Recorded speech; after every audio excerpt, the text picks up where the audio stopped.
Thank you so much, all of you, for being here tonight. It is an unpronounceable title, and of course, I really mean Make It New, the modernist slogan launched by Esther Pound's translation of a motto that was said to be inscribed on the bathtub of the first Shang Dynasty king some 4 millennia ago. As many scholars have noted, recently Michael North, Pound is translating a phrase that's really old, a historical artifact dense with old ideas about the new. Pound, who began his long study of Chinese, the Chinese written character and Chinese literature, around 1913, came upon the anecdote about the bathtub in 2 ancient Chinese texts he was studying alongside French and English translations. The Tahio, or Great Learning, a compendium of Confucian moral philosophy, and the 12th century, I'm afraid I can't but murder this, Tongjian Ganglu, a condensed version of the 294-volume comprehensive mirror of governance. Now, Pound was working, as I said, with translators, and this is a page from the French translation by M.G. Potier. And you can see that he translates the motto, let's see, oh, you can't see my finger, and I'm tied to this one. Here it is. Renouvelle-toi complètement chaque jour. Fais-le de nouveau, encore de nouveau, et toujours de nouveau. So Pound was working with that as well as the characters, which he really wasn't fluent in reading, and also with an English translation. And so Pound translates Potier's French that I just showed you. Renew thyself daily, utterly. Make it new, and again new. Make it new. Pound also cites James Lega's English translation, whose more hesitant version in the Life and Teaching of Confucius lends the phrase a biblical aura.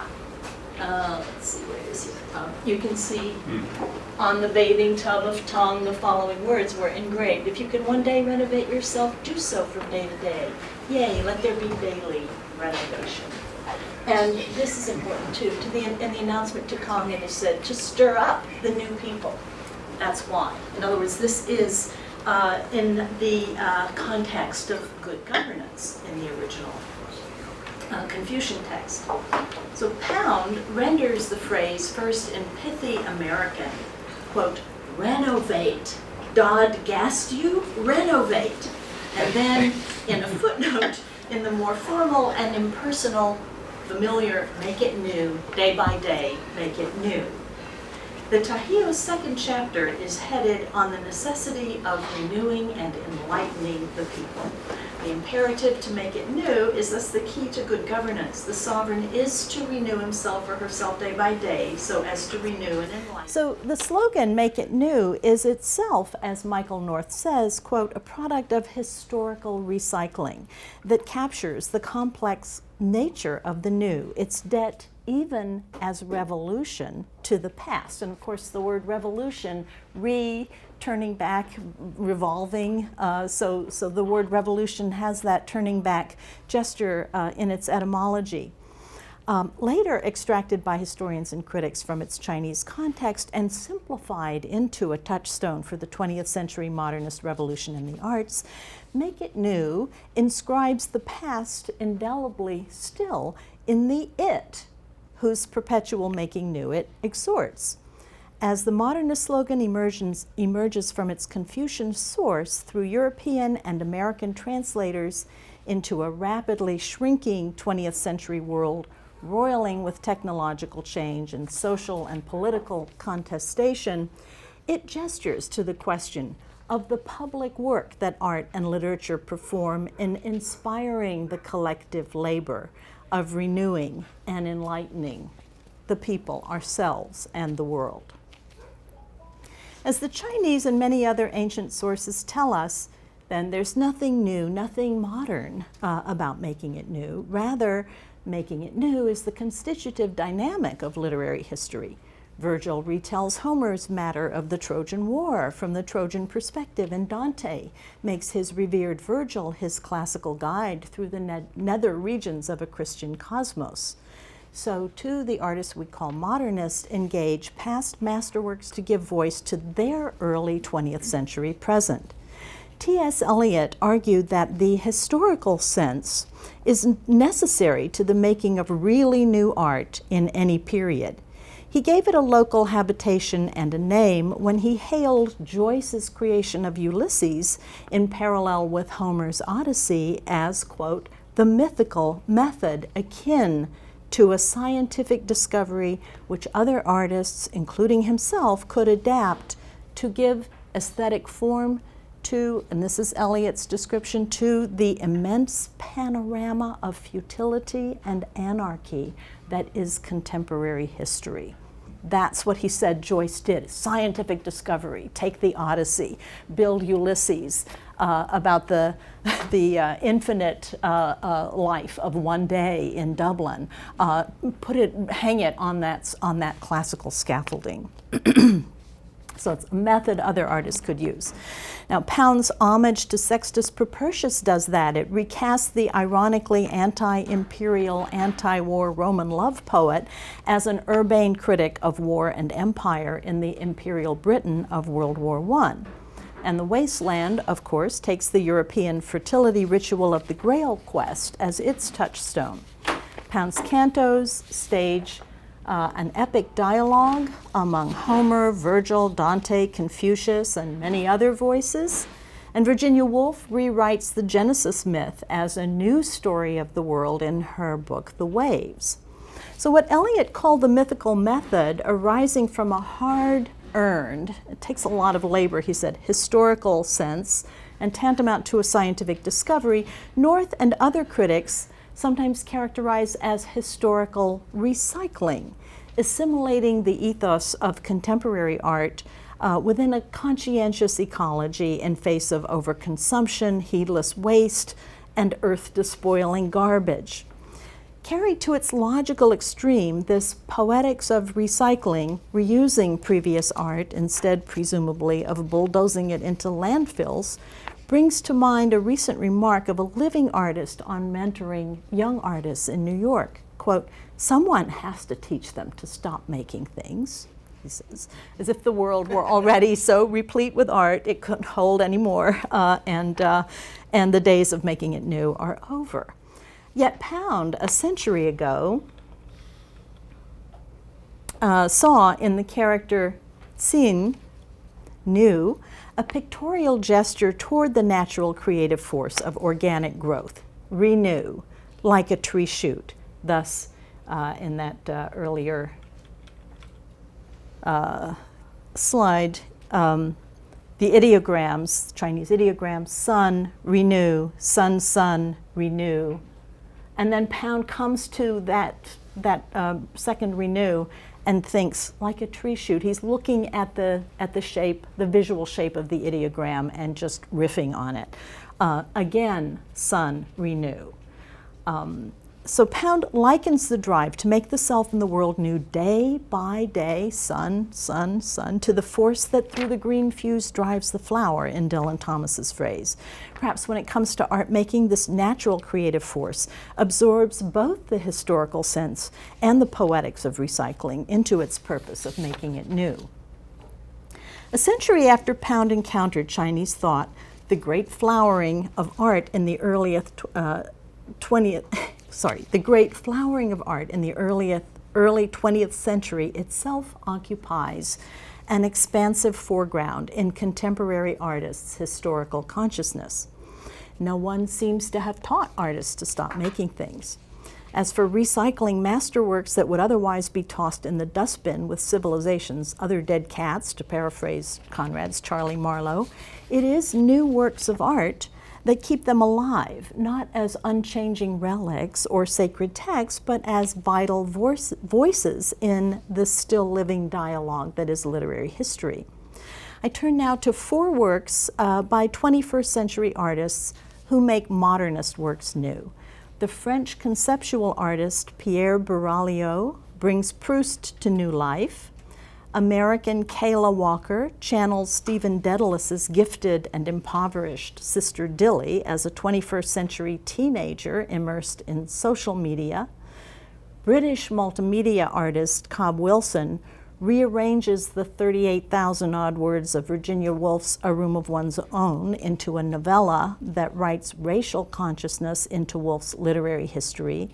And Algerian Kamel Daoud counters Camus' The Outsider with the untold story of the murdered Arab in the Meursault investigation.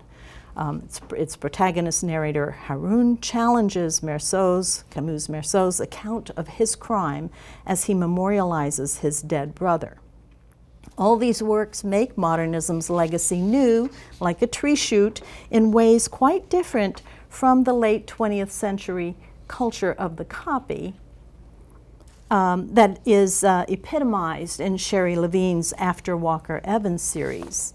These 21st century artworks aren't adequately described, I don't think, as copies, remixes, mashups, or salvage operations, or even as appropriations or imitations, fetishizing or literal. Rather, their creators make themselves arduous heirs of modernism's historical sense and, through creative dialogue, make art for our present day, even as they write themselves and their modernist precursors into an organic live tradition. If the dialectical unfolding of literary and cultural tradition is nothing new, their works are new, unanticipated, and very much now. As Virginia Woolf compares her imaginary writer Mary Carmichael to, quote, a plant newly stood in the air, feasting on every sight and sound to depict things that seem small but aren't, things Shakespeare left out, these artists tap that radical newness that ramifies from ancient China through modernism into yet another new century. So here's the first example. In a small corner gallery in the Museum of Fine Arts in Tours, France, hang Dutch Golden Age paintings. A Flight into Egypt, once ascribed to Rembrandt, Faces of Virgin and Child by Rubens. There are a Jan van Goyen seascape, a still life by Joris van Son, an interior of Delft's Old Church, flower paintings, landscapes, portraits. Drawn into the intimate space of Gallery 114, a visitor is subliminally aware of an unprepossessing shape of vaguely utilitarian aspect. Some fire alarm or electrical box or bricked up aperture just there on the left wall.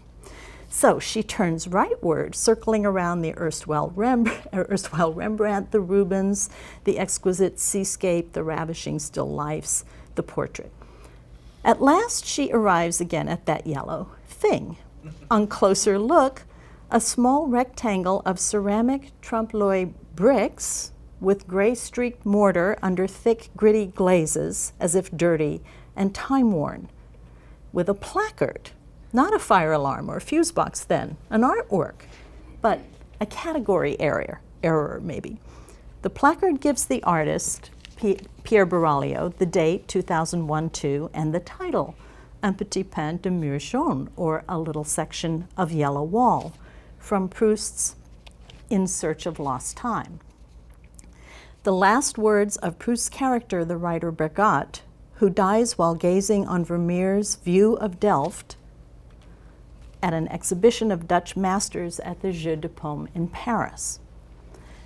The title's Proust allusion suddenly sets Baraglio's homely ceramic vibrating in sync with one of the novel's most famous scenes. The aged, bedridden Bergotte reads an art critic on Vermeer's View of Delft who notes a detail Bergotte doesn't recall in this painting he holds in the highest esteem, a little section of yellow wall, so I'm quoting Proust in English, so well painted that it was, if one looked at it by itself, like some precious specimen of Chinese art, of a beauty sufficient in itself. So the ailing Bergotte rouses himself and staggers out to see the painting, because this critic mentions something he doesn't remember. Contemplating this tiny section of yellow wall, he feels it a rebuke to his craft. That's how I ought to have written, thinks Proust's character Bergotte. My last books are too dry. I ought to have gone over them with a few layers of color, made my language precious in itself like this little section of yellow wall. Balancing the whole of his life and work against the small section of yellow wall so beautifully painted in yellow, quote unquote, murmuring, little section of yellow wall with a sloping roof, and fully intending to live, Bergotte falls dead. Proust's little section of yellow wall has inspired endless fascination in his readers.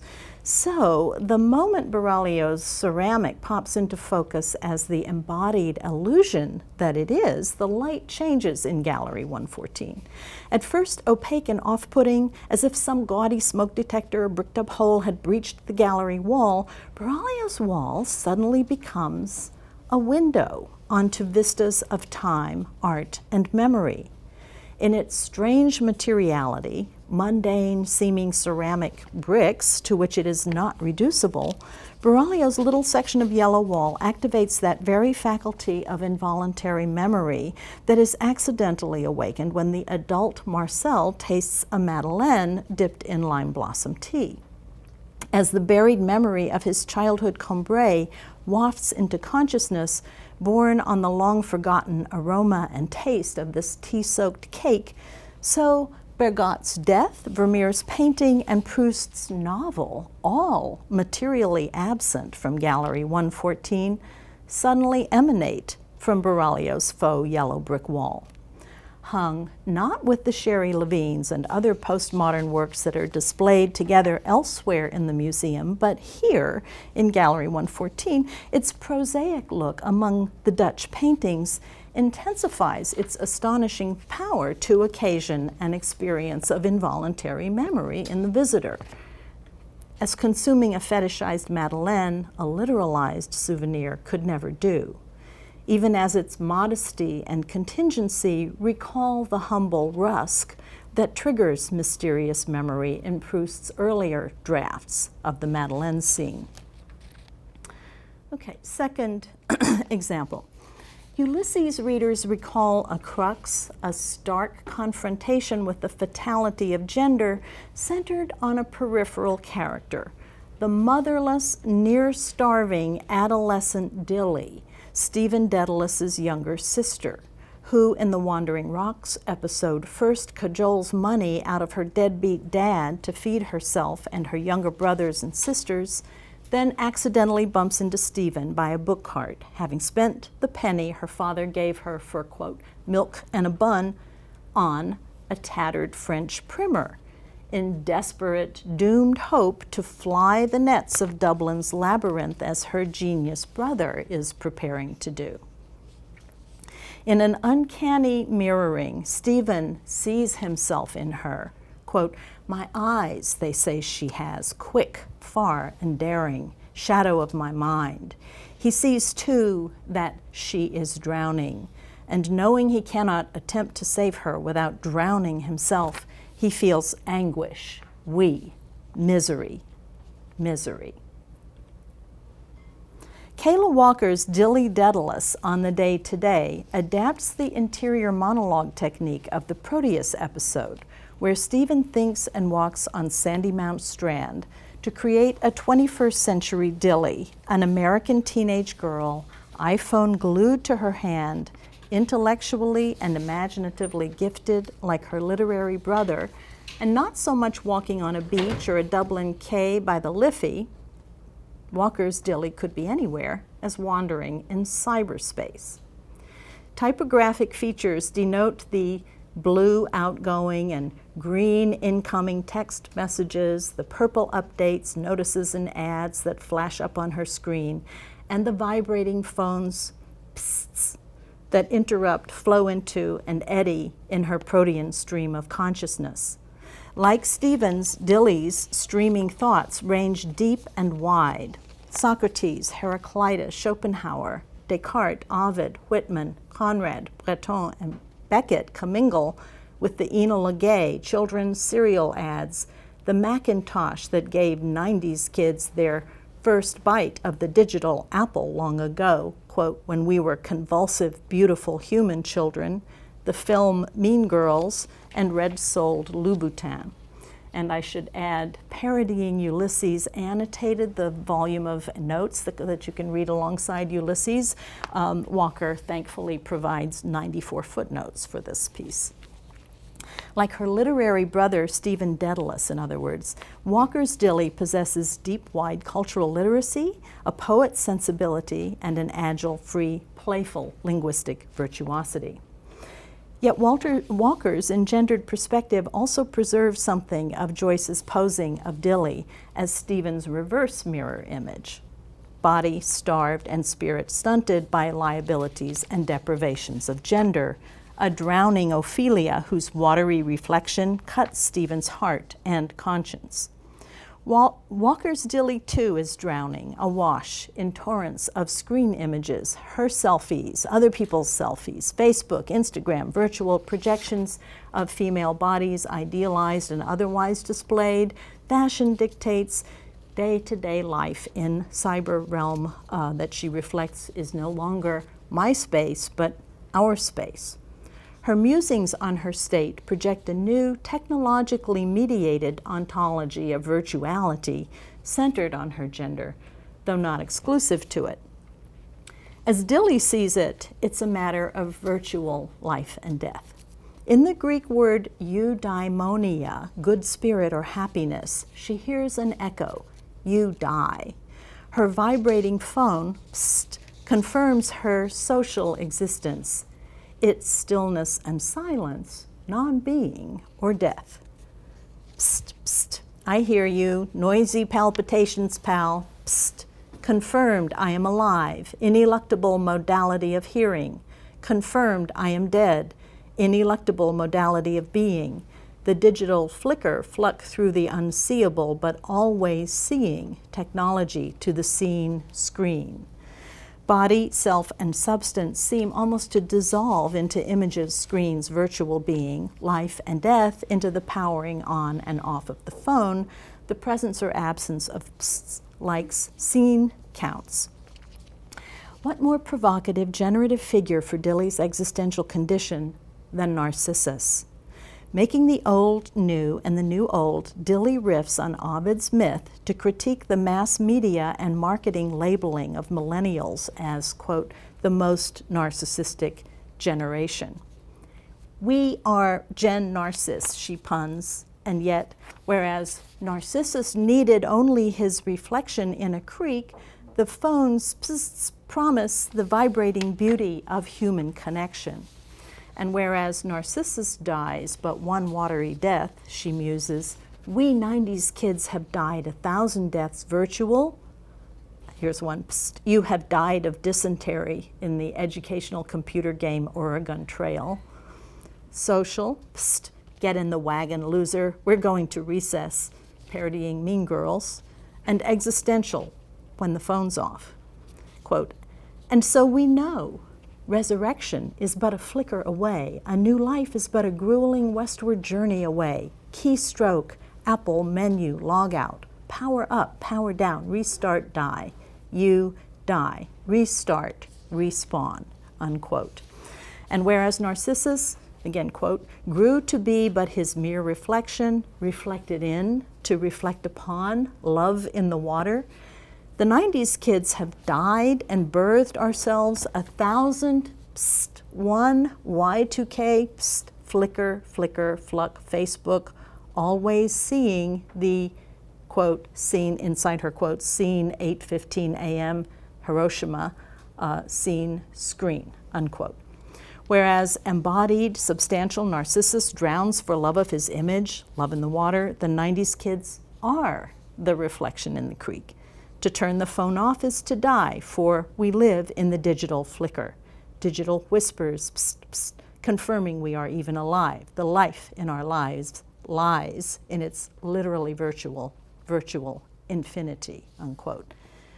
Like and unlike Narcissus, Dilly and her peers live and die as insubstantial yet existentially urgent reflections, glimmering and flickering and vanishing in the black depths of cyberspace.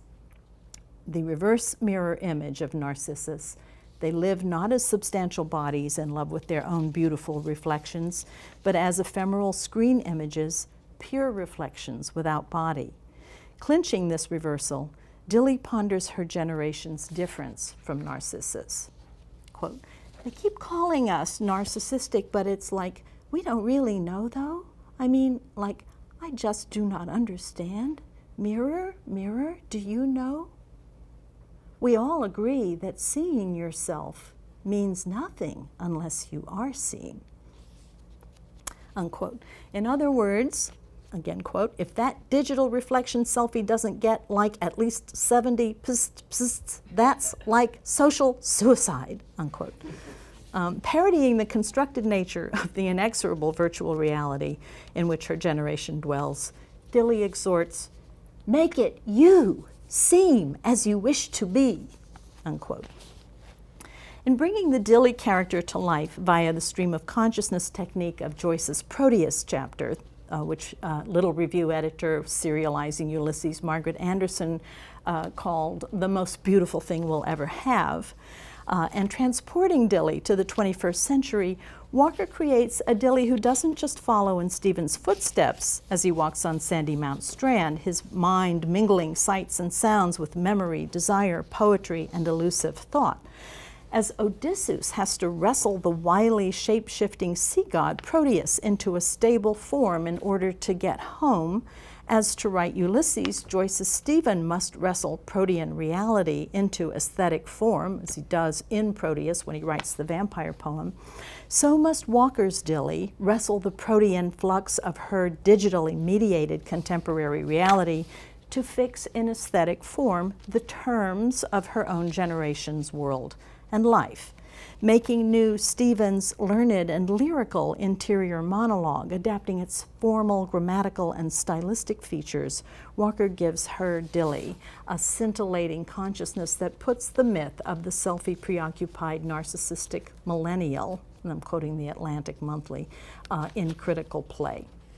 Making Joyce and Ovid new, she gives her 21st century Dilly a luminous gravitas that performatively counters the one pixel deep virtual reality of her digital surround. Okay, third example. Virginia Woolf's classic feminist manifesto, A Room of One's Own, from 1929, opens with the words, "But you will say." Woolf projects an active, independent-minded thinking audience who start objecting before she's said a single word. This opening gambit is in keeping with her larger argument about women and creativity, that, quote, "intellectual freedom depends upon material things, and poetry depends upon intellectual freedom."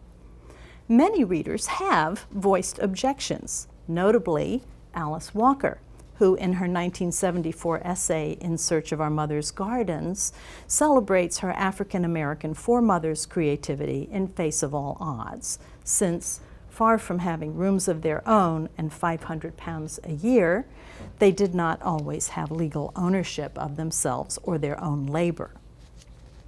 And that's a quotation from Walker's essay. More recently, the British multimedia artist Cobb Wilson has mounted an extraordinary creative response to an explicit racial provocation in A Room of One's Own. Woolf's supercilious remark that, quote, "It is one of the great advantages of being a woman compared to her British Empire building brothers that one can pass even a very fine negress without wishing to make an English woman of her." Wilson, himself of part Ethiopian heritage, answers this unkind cut with some creative cutting of his own. To make his 2014 novella Of One Woman or So by Olivia Ngofri, Wilson cuts apart every single one of Room's 37,971 words and rearranges them, and only them, into a new work. The title, as you see, is an anagram of A Room of One's Own by Virginia Woolf, and the game is on. A risky game, a work of art created within mind-boggling constraints and pursued from 2009 to 2014 with no guarantee that it would actually work until it actually had. Wilson's gifted, angry, queer, mixed-race British narrator, Olivia Ngoffrey, is a scholarship student at Cambridge University with a part-time job shelving books in its great library. Olivia suffers culture shock and an identity crisis as she seeks her reflection through millions of pages, just as the Wolf of Roome does in the British Library. Forced to study Jane Austen and the rest of the literary canon for her May exams, Olivia at once feels her difference and fears the imperative to assimilate herself to the Oxbridge world of power and privilege. Am I any different to them, she wonders? One more woman of note from the factory of famous men, one woman in 100, not a real feminist. What can I say of equality? I set myself apart when I chose to join the world of distinctions in which we are graded against each other and encouraged to think we are infinitely superior, advantages I do not need from those I do not like. I become part of the problem for women, leaping through any glass ceiling to spend my time talking to men with power. Rushed by a secret student Shakespeare society, Olivia passes the ad hoc entry test. One of the society members, all hidden behind masks of Shakespeare's face, each one with a famous writer's name written on the forehead, one of the members greets her at the door and says, "To enter, you must tell me the opening sentence of the last novel you read." When Olivia answers, "They shoot the white girl first," he asks coolly, "And that was by whom and when?" Perhaps to hide his own failure to recognize the opening line of Toni Morris's Paradise. Olivia holds her own as members haze her with allusions and wordplay until a racist Browning bombards her with hostile racial allusions. Quote, "Can't we have it less personal?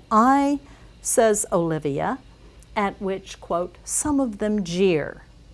Browning takes a last stab. "Come on, calm down. Or do you need grass, negress?" he taunts, gesturing at the wine bottle. Olivia takes up the wine bottle, looks around the circle of Shakespeare heads, hurls the bottle at the wine glasses, and flees into the night. Feeling more and more alienated by the white author literary canon, especially by A Room of One's Own with its casual dismissal of a very fine negress because the book absorbs her and she wants to like it, Olivia, at her job reshelving books in the university library, stumbles on Trinidad-born C.L.R. James's Letters from London. Skimming it, she reads, quote, "The average man in London is eaten up with color prejudice." She then takes down the C.L.R. James Reader, whose Black Power chapter leads her to Black Panther Party leader Stokely Carmichael. She has Carmichael as a word because of Mary Carmichael, and she just elides the Stokely. And his book, Black Power, and on to James Baldwin, H. Rap Brown, and other authors of the American Civil Rights Movement.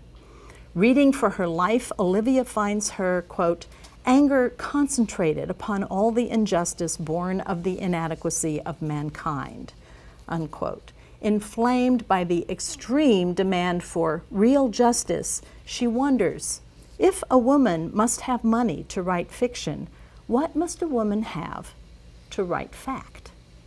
She devises a plot to steal the invaluable manuscript of A Room of One's Own, invaluable is her word, from the Cambridge College, where it is on current exhibition, destroy it, and then burn down the library. But doubts plague Olivia. H. Rap Brown's homophobic dismissal of Shakespeare, Black Power's silence on women, distress her no less than Woolf's very fine negress. Still, she proceeds with her incendiary bomb-throwing plan, urging herself to, quote, "have the courage to complete a war against fiction for 100,000 women or so by an army of one woman or so," and that's, you hear the title. About to burn Woolf's manuscript, she finds her torch won't light. So she says, "I'll tear it up." No, she can't make herself tear it up. Contemplating its yellow, precious pages, she reflects that it had had a far greater effect than it had lately seemed. For had she spent every moment thinking of the liberty of women before then? No. Its value was in its inquiry, not its conclusion. It served edifying purposes beyond what it said. The words were right, they were just in the wrong order. But if I were to mend it, Olivia resolves, I will write her again for the new now, altering the old truth of what women are and what fiction is. A tribute, partly, or a sequel, partly, unquote. Realizing about Room's words that, quote, we share them, Olivia resolves to make a new word order for a new world order, the closing words of the book circling back to its beginning. A new world order. Do I have this? Yeah. I think I don't have this, sorry. The beginning of the book, a new world order, refresh from the word go. Like Proust's Marcel and Joyce's Stephen Dedalus, Wilson's Olivia arrives at the end of the book that contains her, at the task of writing the book that contains her. And like Woolf, Olivia finds both end and beginning for her making new in that fountainhead of shared words, Shakespeare, that can such sweet use make of what they hate. Olivia's epiphany of the book that will contain her, of One Woman or So by Olivia Ngoffre, inspires an oral homonym, I live here and go free. Olivia Ngoffre, how do you pronounce that? I live here and go free. As Olivia embraces Room's canonical status and makes its emancipatory power new, Wilson's risk-taking creative procedure models a dynamic interchange of global liberation movements in a new work of art, quote, for the new now.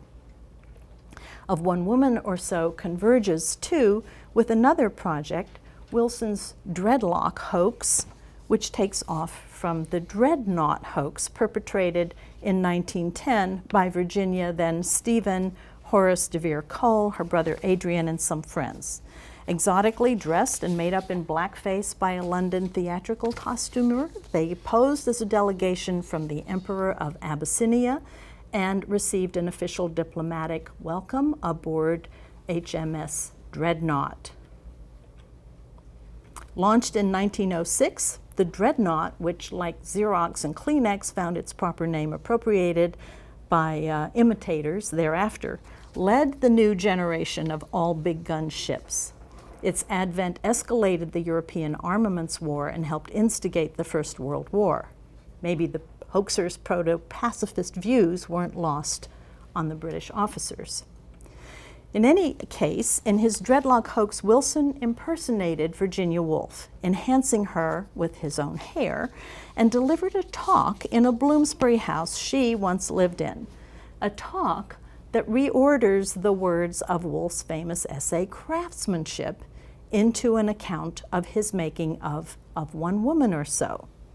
In 1937, Woolf broadcast Craftsmanship for the BBC's Words Fail Me series, which is how we come to have the only known recording of her voice.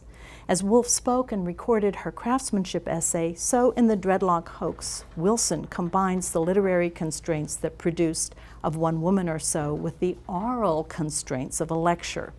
If you go to his website and read the text, his remixed text, while listening to his recorded version of his own text, you see and hear how he sometimes makes sound cover for sense. And do come to hear him if you're free on April 5th, and he'll be giving a talk in University Hall. Okay, I turn now to, that, by the way, is a portrait of her that he made out of a portrait of him by cutting up the digital version of it and piecing it together to look like her. So another aspect of the dreadlock hoax. Okay, so the last example of a 21st century artist making a modernist classic new is Kamel Daoud's 2013 novella, The Meursault Investigation, published in English last summer, a response to Albert Camus' 1941 L'Étranger, The Outsider. To redress the murder on the Algerian beach of the Arab man whose identity Camus and his narrator Meursault ignore, Haroun, the murdered Arab's younger brother, tells the story of the crime from his family's perspective to an investigator in a bar over successive evenings. As Haroun extends Meursault's temporal frame through the French colonial period to revolutionary and post-colonial Algeria, Meursault's and Haroun's two narratives form a complex symmetry, twisting round one another like a double helix as the composite story unfolds. Parallel elements and oppositions rivet the two narratives together. There are first the Pied Noir murderer Meursault and his Arab victim, named Musa or Moses, an Arab everyman, for Haroun addresses everyone in the bar as Musa, who glimpses but never arrives at the promised land of an Algeria both politically independent and spiritually free. There are their two mothers, Meursault's remote French maman, hardly aware of her son, whose death sets the narrative in motion, Haroun's Arab mother, quote, still alive today, who wreaks obsessive vengeance for Musa's death through her younger son Haroun. There's Meursault's murder of the unnamed Arab, matched by Haroun's murder of an Algerian who is, quote, only a Frenchman, named Joseph, just after independence has been won and killing Frenchmen has been made illegal. And there's the powerful simplicity of the narrative styles of Meursault and, of course, Haroun mirroring it. If these parallels and symmetries suggest an eye-for-an-eye predictability, Haroun's story turns such expectations inside out. The accurate English translation of L'Étranger is, of course, The Outsider, and what begins as Haroun's resentful antagonism toward Meursault unfolds through its necessary dialectical reflection to arrive at a strange affinity, an intimate mirroring of outsiders. In producing himself through his storytelling as Meursault's challenging, corrective, reverse mirror image, Haroun speaks himself into being as Meursault's ontological equal. Estranged in time, the two narrators are inseparably bound into one story, a story beyond their control, by a shared history, the violent history of their respective mother countries, writ small in the absent causes, figured in Meursault's mother, careless, pleasure-seeking imperial France, dead and unmourned, and in Musa's and Haroun's mother, the all-too-present embodiment of Algeria's impacted colonial and post-colonial oppression. Haroun's alienation from religious thought control under Algeria's post-colonial regime parallels Meursault's profound geographic, class, and spiritual alienation, his rejection of his society's God and its insatiable demand for manifest piety. For Haroun, Meursault is the enemy whose mindless violence blighted his life and made him a murderer in his turn. Yet he's also, paradoxically, his semblable, his frère, as much his spiritual brother as Musa is his blood brother. This affiliative kinship gives Haroun's narrative contemporary urgency. The novella's radical critique of the post-independence betrayal of freedom to religious totalitarianism in post-colonial Algeria. Haroun is not a believer, but he is a critical reader.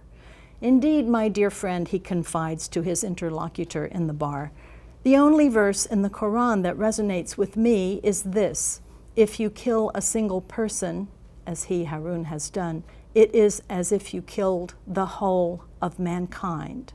Unquote. Haroun's story begins in outrage and ends in uncanny resemblance, paraphrasing Meursault's closing words. If I believe in God, I don't know why every time someone has a question about the existence of God, he turns to man and waits for the answer. Ask him the question. Put it directly to him. Sometimes I have the feeling I'm really inside that minaret and I hear them out there determined to break down the door. You know what I shout back at them? A single sentence. Nobody understands. There's no one here. There never has been anyone. The mosque is empty, the minaret is empty, it's emptiness itself. And for sure, here's where he's conjoining his voice to Meursault's, there will be a large crowd of spectators the day of my execution, and they will greet me with cries of hate. I too, like Meursault, would wish them to be legion, my spectators, and savage in their hate. Daoud makes an old story new, a green shoot from an old root, his new Moses, messenger of a deity figured as emptiness itself, bearing a commandment forbidding murder for a new now. Harun's voice and story end in this echo of Meursault's, but Camus' imperial and Daoud's post-colonial stories extend modernist grapplings with war, revolution, and empire. And by virtue of the obscure and potent mothers that drive their respective plots, gesture toward the no less potent and in many ways obscure constructions of race, sex, gender, and religion that drive contemporary history. Daoud's voice carries beyond Harun's. Just a couple of weeks ago, the New York Times published an op-ed piece by Daoud, previously published in French and Arabic, entitled in English, "The Sexual Misery of the Arab World." Daoud frames the sexual assaults in Cologne on New Year's Eve within a culture of severe sexual repression, which, he concludes, is now making Europe a cultural battleground. Quote, people in the West are discovering with anxiety and fear that sex in the Muslim world is sick and that this disease is spreading to their own lands, unquote. Daoud's piece drew, can you read this here? It says 917 comments. Can you read that? Drew, and I actually spent the weekend going through them. They're not nearly as predictable, repetitive, et cetera, as you would expect, and they come from all over the world, so they give you this kind of cross-section of people's voices on this issue from all different directions. Anyway, for our present purposes, I can't begin to sum them up, but one thing that struck me is that Daoud remarks the suppression of literature entailed in the complex taboo of sex that he analyzes by the Islamists, I'm quoting him, the Islamists' new rigorous codes and the discrete Puritanism of the region's various socialisms, unquote. He says, it's a far cry from the delicious licentiousness of the writings of the Muslim Golden Age, like Sheikh Nafzawi's The Perfumed Garden of Sensual Delight, which tackled eroticism and the Kama Sutra without any hang-ups. Now, he continues, in many countries, one acts as though sex doesn't exist, and yet it determines everything that's spoken. Denied, it weighs on the mind by its very concealment. Although women are veiled, they are at the center of our connections, exchanges, and concerns. Everything that's unspoken. Among these contemporary artists renovating modernist classics for a new now, Pierre Baraglio's translation of Proustian involuntary memory into what looks like just a wall perhaps epitomizes the way old artworks lay the ground for the unspoken to ambush us in unlooked-for epiphanies and to engender new thought and art. Kayla Walker's Dilly Daedalus, Cobb Wilson's Olivia Ngofri, Kamal Daoud's Harun sustain and augment modernism's tremendous vigor and relevance, releasing energy and hope as they wrestle into aesthetic form the immense panorama of futility and anarchy that is still contemporary history. Thank you.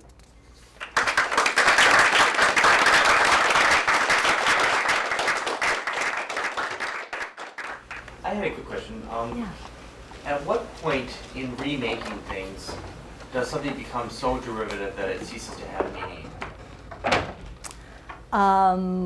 Well, obviously we're not at that point right now. Oh, you mean as a kind of literary historical question? In other words, when will the people who are trying to get artists to stop making art actually be right? Yeah, or I mean, do you have an opinion on that? I guess I do. I guess my opinion is that the human imagination and human history are like whack-a-mole. Nobody's going to be able to stop artists from making art, and nobody's going to be able to stop some artists from making art of genius, you know. Is there a lot of repetitive, derivative, unnecessary art? Of course, you know. Woolf, in Room of One's Own, says that masterpieces are not single and solitary births. They're the fruit of a lot of collective thinking, a lot of thinking in common. And I think that's true of all art. I mean, Joyce was absorbing everything in his environment through his entire life and turning it into art. So I think that there isn't a simple answer to that, but I don't think art is over or can be over as long as there are people. Maybe I'm too optimistic. Larry? Yeah, a similar curve, which is simply the importance of memory, everything you're talking about, and the sense, especially that there are very significant works that everyone knows, well, not everyone knows, every well-educated person knows, so you can riff on them. Everyone knows Proust. I mean, we all know how often that turns out not to be true. Everyone knows Ulysses and so on. Everyone knows this, Room of One's Own. And so on. Yeah, and to what extent is the ability to riff on the classics dying and declining in a world where curation, to use that modern term, that is the idea that there are some authorities who tell you what has to be read, and so it seems to be dying, and if you believe the internet, everyone is entitled to her own readings and her own, I mean, your wonderful talk depends so much on memory. It absolutely does. And I'm wondering about the decline of memory and how that might influence the after modern world. Yeah, I feel too old to be a prophet about this, but I think that we're all experiencing, maybe over the last 20 years, we have some people here who aren't even 20 years old, so you don't have that reference frame yet, but the change in the ways we communicate. We have a young journalist here. I mean, you know, it used to be that the paper was the news, the paper and the TV news, you know, and now we're all bombarded, you know, from the time we open our eyes to the time we close them, with all kinds of sources. And so it's true, and I think it's true, it permeates our lives, that our attention is demanded in so many more ways than we can give it. That you're right, I mean, lying on your stomach reading Moby Dick or Proust or Joyce, you know, all summer, people don't do that anymore, right? They can't, they're building their resumes, they have to, et cetera, you know. So I think, in a way, I think that my 21st century examples are not exemplary of something dying, but exemplary of a continuing effort to keep something alive in face of all that. And the Kayla Walker piece on Joyce came from a student in my undergraduate class last year. You know, and it's so thrilling to have a young person. She puts all that together. She said, "Can I write?" You know, et cetera. And it's her work. So you see, not only that people are still hungry, as Carlos Williams says, you know, people are dying for want of literature and poetry. We live in such a kind of information-based, materialist culture. I think people all the more need what the arts have to give. I really believe that. That may be that may date me that I believe that, but it's. I think I'm maybe a little more optimistic because I believe in that passion still, even if it's a few. Yes. Thank you for the talk. It was really wonderful. Thank you for coming. Can you talk a little bit about whether there is a connection with the pieces in the lecture, especially something more recent like Dowd's work, tied to metafiction or postmodern literature in any way, where the work becomes more self-reflective, if you will, as it's also giving us an outside sense of what's happening through history, but it's also looking inward Can you talk about that a little bit? Well, the metafiction is a term that did not occur to me for these particular examples. I don't know if there's a way in which you see it as applicable to anything that we've been looking at here. It was reminding me a little bit about looking at history, but also taking history and sending a new message through the language of the past. And I think that also looking inward which is what metafiction wants to do. It becomes more of a self-reflective sort of method of writing or process.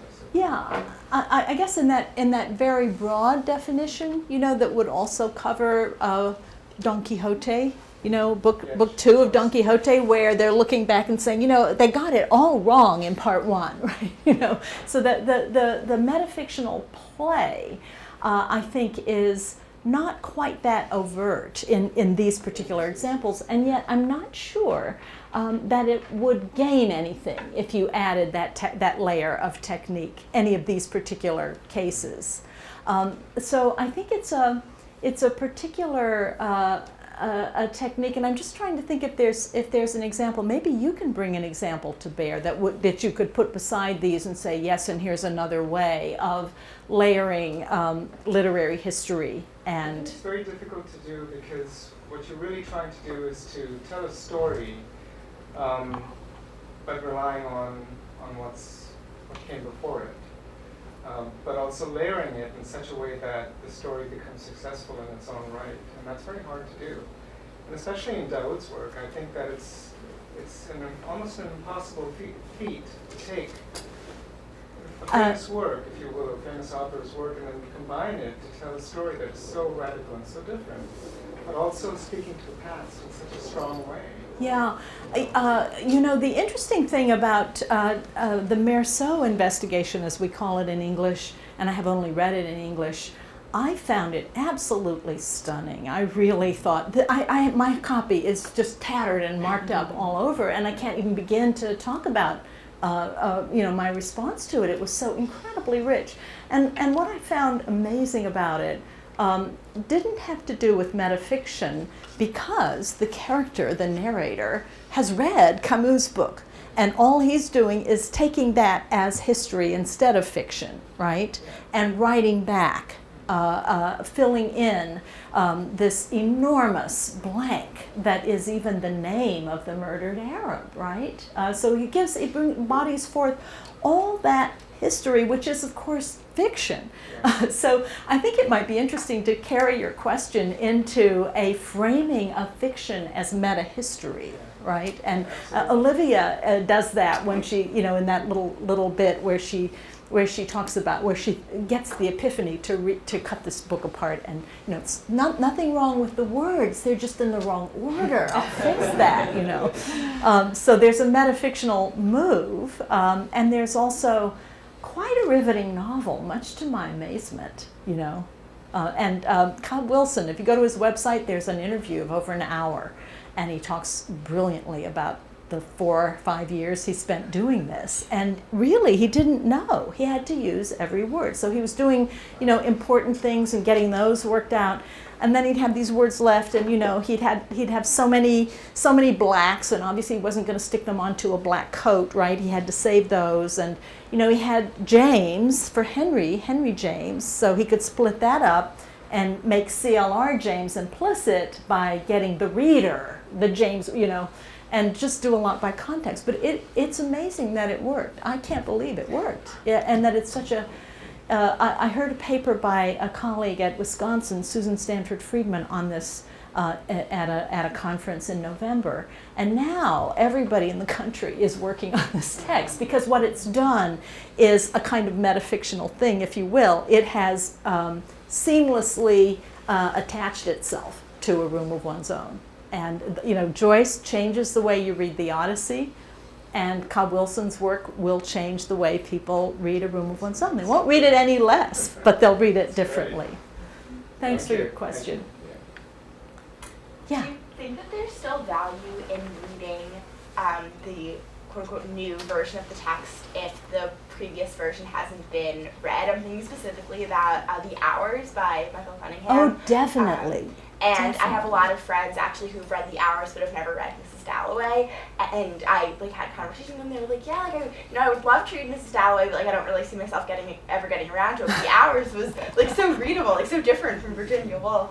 So it was interesting, hearing being able to see it from both times. Yeah, as a Woolf scholar, I was around when The Hours came out, and it was the subject of many conference, sessions and so forth. And there was a lot said, both about, in comparing it to Mrs. Dalloway, but also about the way in which it was bringing a lot of readers to Mrs. Dalloway, right, who became curious about it, Mrs. Dalloway, by reading The Hours. So, I think as a book in itself, it won the Pulitzer Prize, right? And it had a tremendous reception. So all of that in itself is really good. And then it also has this resonance for those who can take advantage of it. And as Larry was saying, attention spans are under great stress now. So as you were just saying, not everybody, not all my friends could do it. Did you happen to get around to both? Yeah. Or you had already read it?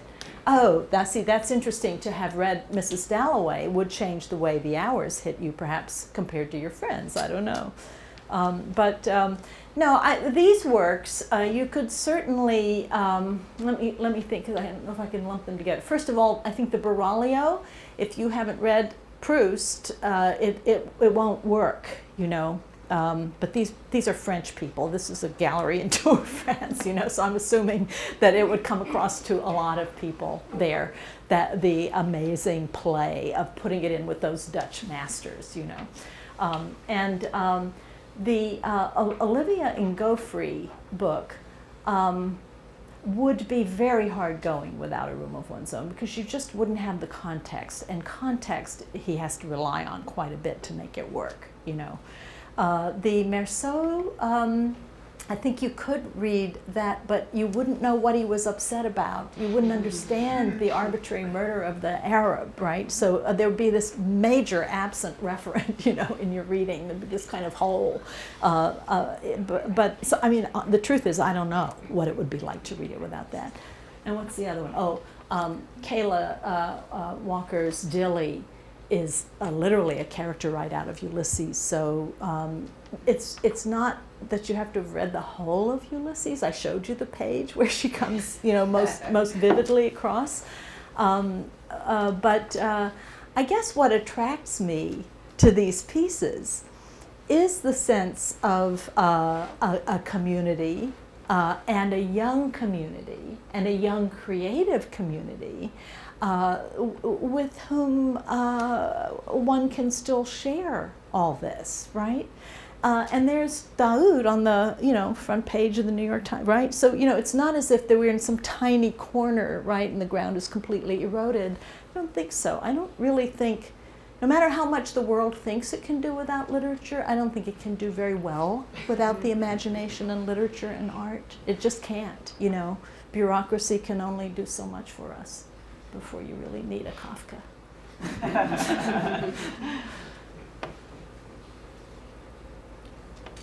The hardest question for me is the yellow wall. I'm not, not having seen it, I don't know whether it's a wonderful work of art, but the assumption in Proust is that that's a magnificent little part of the painting. I don't worth know. dying for to have actually painted it yourself, whereas what I've seen of it doesn't resonate with me. It resonates only in terms of the way you've explained it. The Vermeer or the Baraglio? The Baraglio, the one in the Baraglio, tour, yeah. I think it's a sleeper, really, I went the other way, not even thinking about it. You just don't think about it. You just don't look at it until you come to it because it's the only thing you haven't looked at. And then you sort of say, well, what could it be? And if you know Bergotte and his death and the Vermeer, that's what I was saying is so extraordinary about it. Those things that are not there are there. That's memory, which was your first question, Larry. The way we all, and this is what makes Ulysses, right? It's the belief that everybody is not just a bounded surface, but what Woolf calls a beautiful cave of all the experience and memory and connections with other people, and all that is here. It's in our neurons. It doesn't take up any real space or time. It's just there. And the way that humble little ceramic activated that for me is why I did experience that, and I agree. If you didn't, it wouldn't work at all. You'd either do or you don't, maybe. But again, it feeds my joy in this sense of these mysterious action at a distance conversations in literature and art. So I'm sort of primed for that anyway. But I found it so exciting that I couldn't even remember to do a simple thing like take pictures of the rest of the gallery. And I don't know if it's still there. I don't know if they've left it there or not. But I thought it was rather brilliant on the curator's part. Put it there. Yeah. Just one more thing I wanted to add, and I think it's interesting. Do we know what the current response is to Dowd's responses on sexual misery in the 917, I believe you can read. They had closed it. I guess that's a convention that they just close it after a certain point. So for some days, like until February 15th, it was open, or 16th, and then they shut down comment. Because what he says, from the text in front of us, that's very bold and very courageous, I think. Having grown up in India and experiencing both Hindu culture and Arab culture, to use language like this in a sort of global sense, it's very dangerous. Very dangerous. There is an unschooled imam I have read about who called for a fatwa, does not have the power himself, but has said, we really should kill this, and it is really courageous. I couldn't agree more. And a lot of the comments remark on that and thank him. And they come from all kinds of, they literally come from all over the world, and from lots of different places, within that. But a lot of them remark the guts, just the guts, to speak. And I think that's why I love this work too, that people are really trying to speak, even when the world doesn't seem, it seems like no prayer of being heard, right, or acknowledged. People are still doing it, and that, that has to be applauded and encouraged and, cheered, and because as I say, and as Carlos Williams says, we'll die without art. Okay, well, thank you so much for coming and for your wonderful questions. Appreciate it.